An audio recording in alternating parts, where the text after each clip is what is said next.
key challenge in using patient-reported outcomes to evaluate the impact of a medical product is how to interpret meaningful change in scores over time, or meaningful differences in change scores between treatment groups. This challenge is not unique to PRO endpoints, but is of key importance if they are to represent patient-centred outcomes.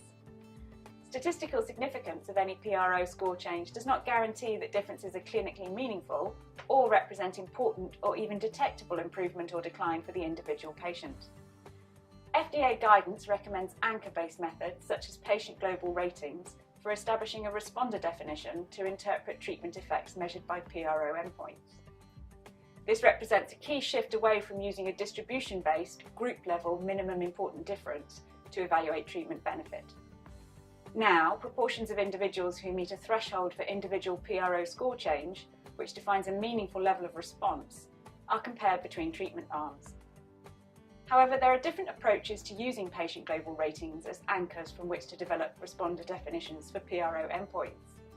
These include patient global ratings of change, where patients provide a global evaluation of the level of change they have experienced since their last study visit, and patient global ratings of concept, where patients provide a global assessment of their current status at each study visit, from which global change between time points can then be calculated. The pros and cons of using patient global ratings of change versus concept have been a matter of some debate. However, empirical evidence in support of either approach is lacking. Join me at the DIA on the 17th of June in San Diego, where I will review the relevant approaches to establishing responder definitions for PRO endpoints, and present a study which compares performance of these approaches for interpreting PRO change in osteoporosis.